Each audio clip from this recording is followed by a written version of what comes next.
All right, cool. Coming closer. Now I did a little Q&A on my Instagram story the other day because I didn't really tell you guys why I left Cornwall and didn't really tell you why I moved there in the first place.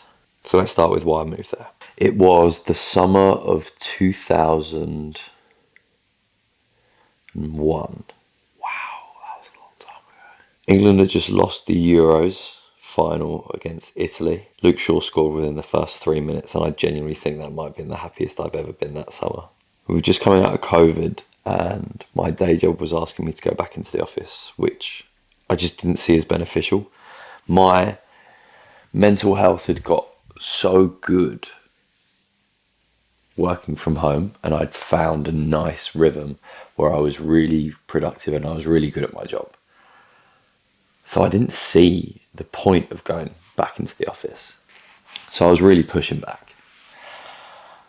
I went through a bit of a breakup in like August, July time, and I was thinking, I can work anywhere if I do this. And more places in my field of work were offering remote working.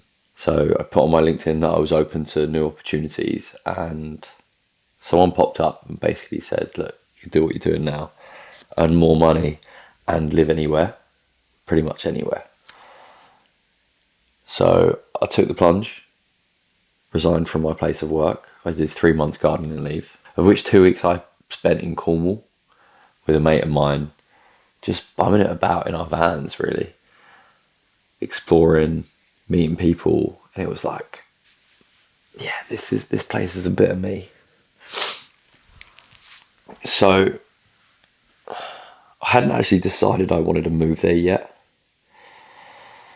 I started speaking to estate agents because it's so hard to get a place in Cornwall, let alone if you're Cornish. And I had a lady call me up on Wednesday night and tell me, we've got a cottage for you to come and visit, but we need you to be there Friday morning to view it. There's already 6 other people viewing it. We need you here. I didn't even have a car at that time.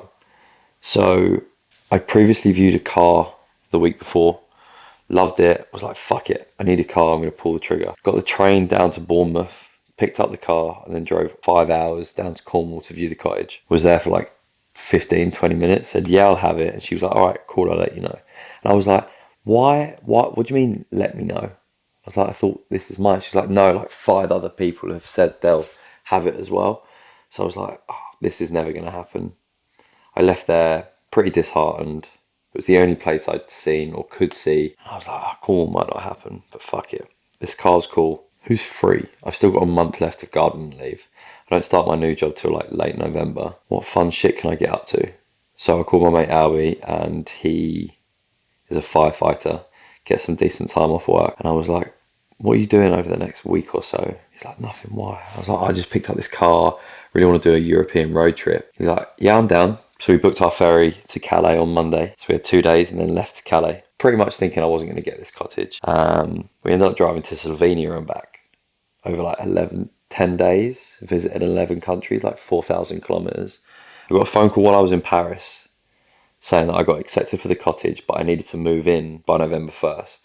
And my ferry back wasn't until October 28th. So I had 3 days basically to pack my shit in this flat here and move down to Cornwall. So we enjoyed the rest of our road trip, came back, sorted some logistical stuff out, and literally Albie and Ollie moved me down November 1st. And then I had another like 3 weeks of just pottering about in Cornwall, working out my life by myself. Like, I'd never lived anywhere else but London. I didn't know anyone in Cornwall, didn't really make any friends there when I went down the last time, not at least to like exchange details. I never started fresh again. And after the turmoil of COVID, the end of the relationship I was in, I just wanted a fresh start.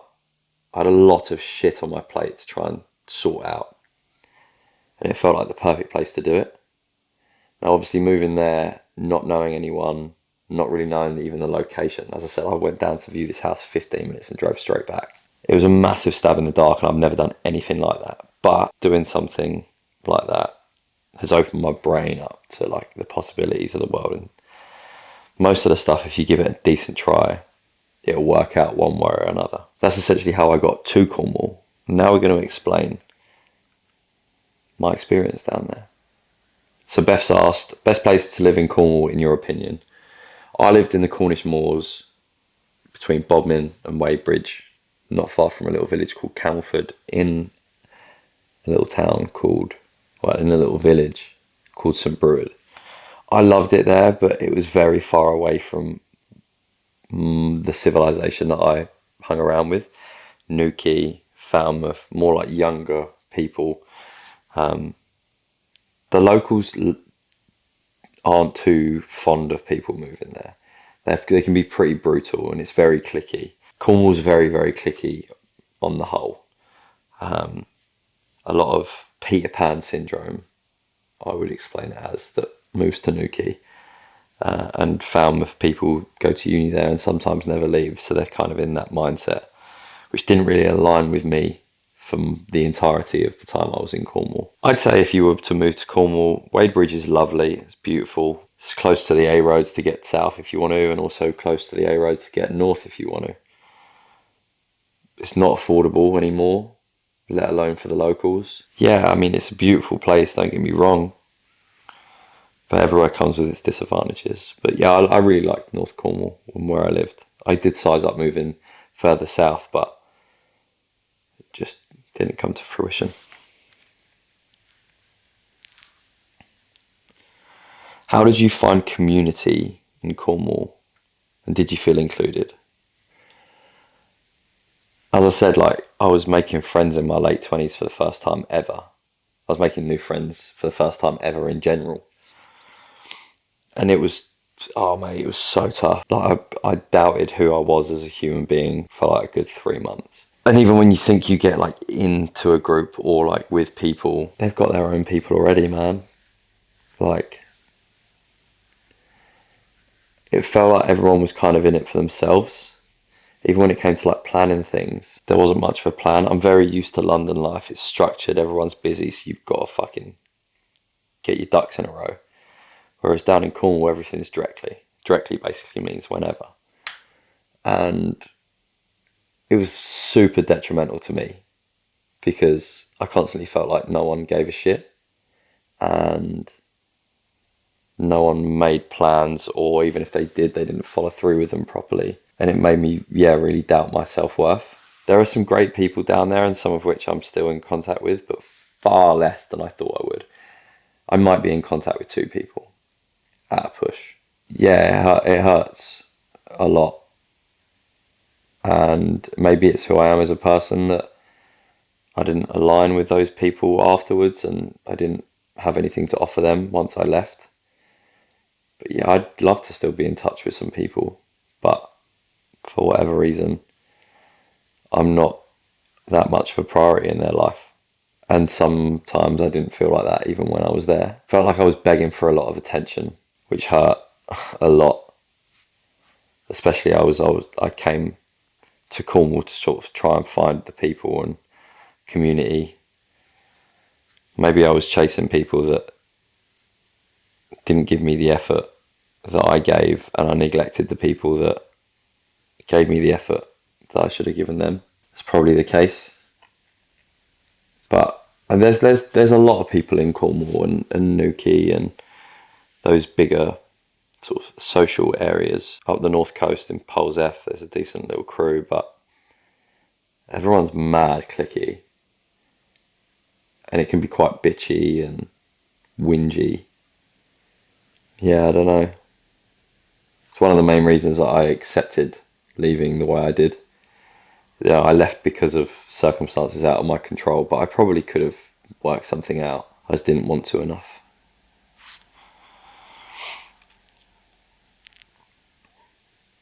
Alicia asks, was Cornwall very isolating? Did that affect you positively, negatively? And did I learn any lessons on the way? Where I lived was super, super, super remote.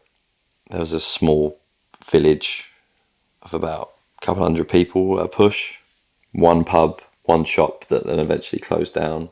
There was some cooler community events, and my landlord and landlady were absolutely phenomenal in trying to integrate me with the community. But I was a single late 20s bloke with a dog.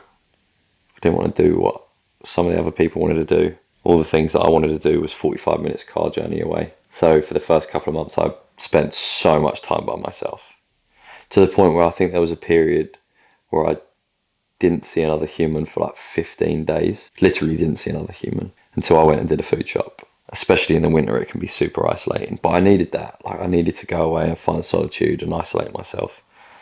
Because in London, I found myself really codependent on people. And no one really in particular, but just anyone that would have my energy and my presence around them. And it was horrible. Like, I know I speak a lot about self-worth on my content, but I didn't really have any. I don't have as much now as I would like either. And I can feel myself slipping back into certain habits every now and then. But yeah, it's super isolating where I lived. There's definitely places you can move to if you have a certain mindset that you can be engulfed in people. But it feels very temporary down in Cornwall. And it just didn't fit, didn't suit me. Made me feel shit. Still makes me feel shit. Yeah, just unreciprocated effort, which makes you actually feel worse than even when you're by yourself, because you end up getting drained. And Cornwall's so vast, and the transportation links, and even if you've got a car everywhere, it's like minimum half an hour drive away. And at that time there was a massive petrol crisis, so prices went through the roof, and I was doing like nearly £200 a month probably £300 a month in diesel, just going to see people. And then no one would ever come to see me. Like, I had a 3-bedroom house that was open. I had spare bedrooms. I had 4 spare beds. And yeah, I tried to organise things, and no one would want to come up and hang out with me in my area, which was beautiful. Like, I helped out at a farm. I lived opposite the farm. I lived in the moors. Like, there was amazing walks, amazing woodland, like 20 minutes away in Cardinham. Yeah, I personally didn't get it. If I had the opportunity to go to a mate's house like that, I would have jumped at it. But on the whole, it was pretty isolating. But as I said, it's what I needed at that moment in time. Andrew says, I grew up in Cornwall and moved to London. What did you find was Cornwall's biggest advantage and disadvantage? I'd say the advantage was I was on the doorstep of the Atlantic. I learned to surf poorly, but I still had fun just getting in the water. The accessibility to nature was on my doorstep 24/7. I had the River Camel literally in my front garden. I had woodland, I had animals. And some of the people, like local people that I met, were just so lovely. Like walking into a shop and just hearing, "You right, my love?" Oh God, it just does things to my heart. I love it. Well, like stuff like that makes me miss it, but then the deeper stuff makes me resent it. The disadvantages that I'd already said previously were logistical and transportation. There is just shocking. Infrastructure is zil. The council just don't care. Like, you pay mad council tax there, and the infrastructure's pants. Like, Cornwall Council should be absolutely ashamed of themselves. They just don't look after the people that live there, and the people that have lived there for generations. It's just, I don't get it. Disadvantages as well is like the housing crisis there, and tourist season. You know, it's very hypocritical for me to say, but I lived there for 2 years. I contributed to the local community financially, emotionally, physically, did a lot for the community. Yeah, I can imagine it's a hard place to grow up.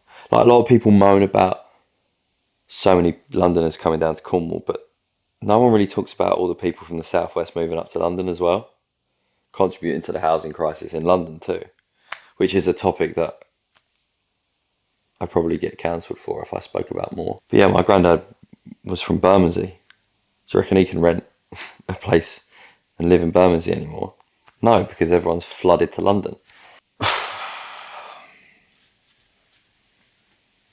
So that's a tender topic. But the disadvantages definitely are logistically and transportation links. The isolation for me was a positive on the most part because I needed it. But it does feel like a stopgap, that place. No one really sticks that around there long enough for it to build up and become something, it feels like. Maybe a season or two and then they're off again, which you feel in relationships and friendships, platonically and romantically. Yeah, I can imagine it's really hard growing up in Cornwall. It's beautiful. Like, it'd be sick if you had a big family there and a really good community and you were ingrained in that and no one else moved away ever, but that's unlikely.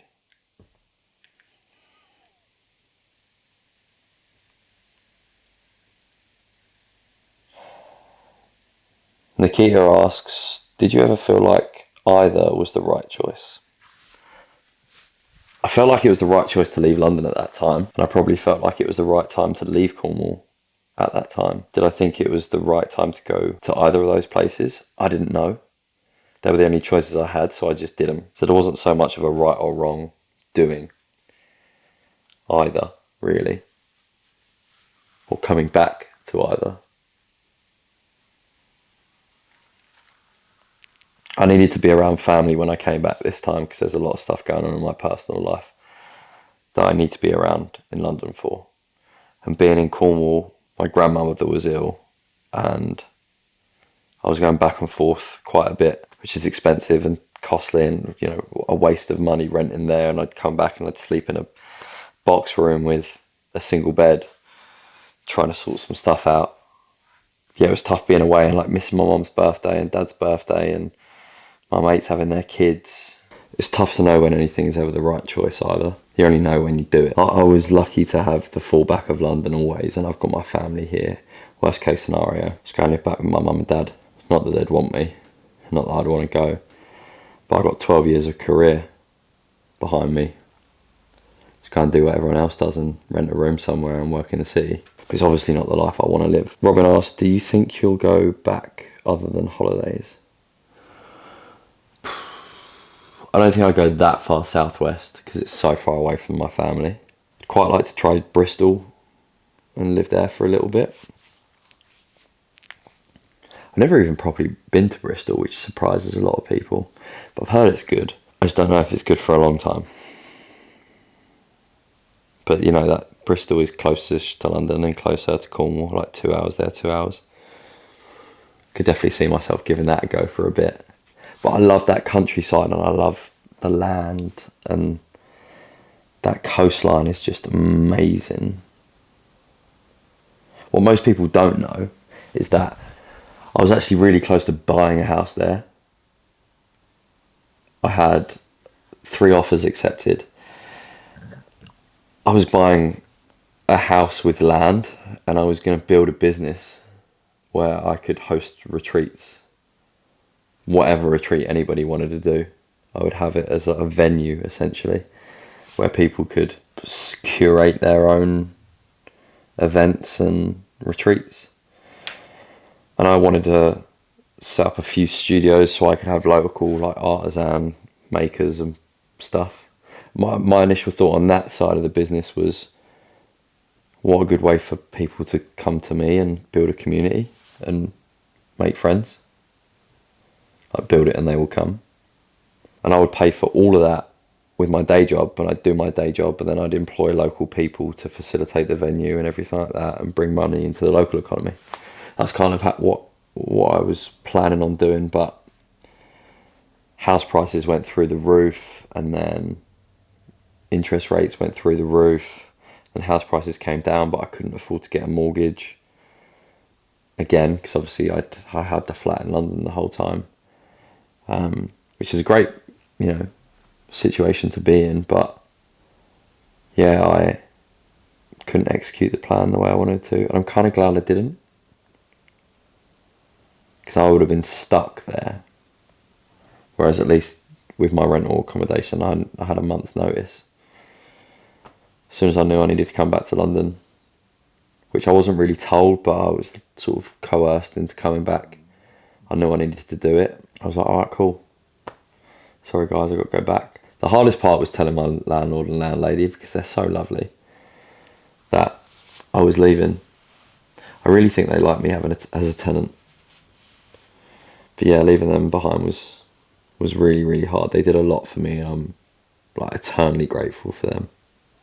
Travia asks, how does the quality of life compare? I think quality of life is all dependent on who you are and what you need in life. I'm a pretty simple man. Live by myself.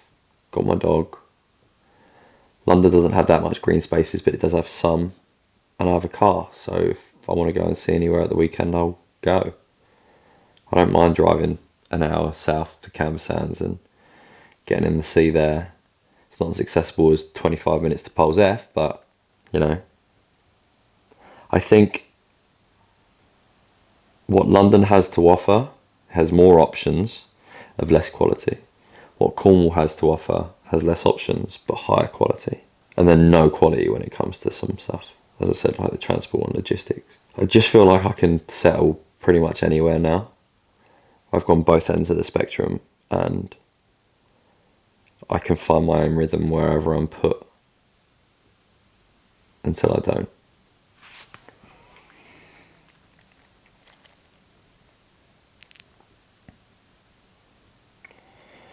Jenny asks, how have you experienced the lack of nature moving back to a big city?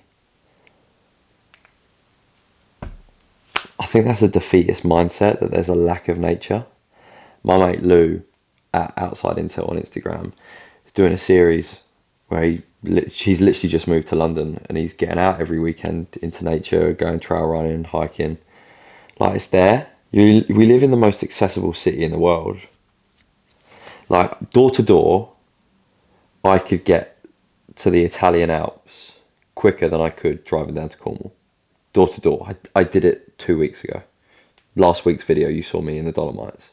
That door to door journey was quicker than me driving down to Cornwall right now, grabbing my keys and going. So I don't really think people understand how accessible it is, especially when you're in London. Even in like Manchester, you've got the districts there, like, or the peaks, whatever they call them. Like, immersed in nature up there. London is the same. You've got coastlines. The east and the southeast coastlines, 2 hours tops. Wake up early on a Saturday, get a good night's sleep on Friday, go exploring for the weekend, grab an Airbnb, go camping, sleep in your car for fuck's sake. I've done it loads. If you want to, you will. The accessibility to nature isn't as bad as it is in certain places. We have it good here. A lot of people think we don't. We have it good. That might just be because I'm overly positive, but if you want to do it, you'll do it. Someone here asked, how do I get my nature time living in London? Making the effort, planning, finding inspiration from good content creators like Lou and multiple other people that get outside and go and do good shit. Like, it's on your doorstep, man. We've got the best travel links, the best tube, the best train, buses if you need to. You can hire bikes in London and cycle all the way out. You jump on a train, go down to Brighton, Southampton, Portsmouth, Hastings, Sevenoaks. Sevenoaks is 20-minute drive away from me. You've got one of the most beautiful National Trust parks there, which have been in my videos before, at Knoll Park. Beautiful animals, nature. I think, like, when you live in London, people think it's such like a goldfish bowl, when it really ain't. Like, trust me when I say this. If you think of a cool place to go, Google map it, look at the transport links, it's there. And it's way cheaper than people make it out to be as well. And if it's too expensive, pack a lunch, buy a meal deal. Not everything has to be bougie, right? I could go and have a sick day out anywhere outside London for less than I would the price of a round for me and my four mates. Pint's like £7 in London at the moment. And if you're really struggling, Skyscanner, anywhere, choose a weekend, pick a flight. I don't know if it comes under self-worth or self-belief, but the world is fucking accessible if you know. It's not even if you know where to look, just start looking. Use a bit of common sense and work some stuff out. I feel like everyone puts content creators on a pedestal and shows this sort of style of content that is inaccessible to everyone else. Bro, if we can do it, if I can do it, you watching at this moment in time can do it. Go and search Skyscanner. Go and look at fucking whatever that travel TripAdvisor. Just go and look at stuff. Get an itinerary, plan your day, go out, and it will absolutely change your life. The little weekends away that are the best. Even better when they're with good people. And it can be cheap and accessible if you don't let your ego get in the way. Because some people want to put the maddest thing on the timeline to appease people that they shouldn't really care about. I heard an amazing quote the other day, and it basically said, "Why do I care what you boo at when I see what you cheer for?" Think about that when you do anything in life and worry about other people's opinions of what you're doing. Most of the people's opinion that you're worried about are more worried about the opinions of others on them. We're getting stoic. There's a bunch of other questions, but they're all kind of similar. Oh, quick one. Someone did ask about the cost of living versus Cornwall and London. I don't mind telling you guys now, I don't live there anymore. My rent was like $1,500 a month for a 3-bedroom cottage.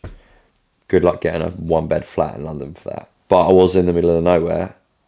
If you don't have a remote job, I don't know how you would afford living in that place by yourself. Luckily, I could. You have to spend a lot more on diesel and petrol. A lot of other stuff is imported either from up country or in through the docks. You do get some great locally sourced food, but if you buy that at a restaurant, they normally charge a premium for it. Seasonal pricing actually happens.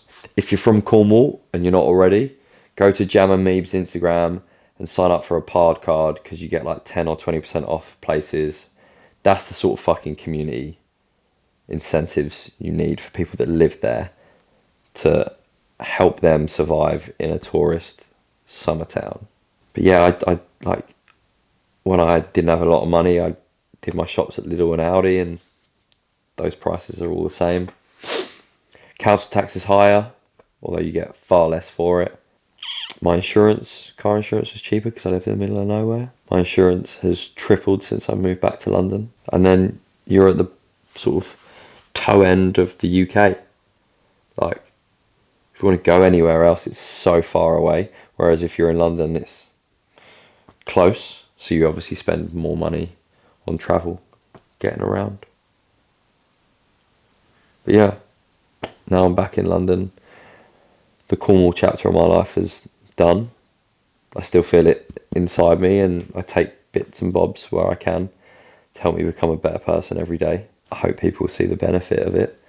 I don't think I would be the person I am today if I hadn't gone and moved to Cornwall and experienced what I experienced. So I hope that clears some stuff up for you.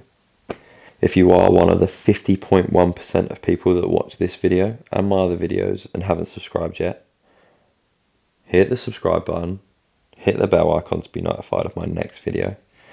Like the video if you've enjoyed hearing a little bit about my experience moving down to Cornwall from London and back to London from Cornwall, and maybe comment some questions below that I might not have answered, and I'll reply to you in the comment section. Love you, bye.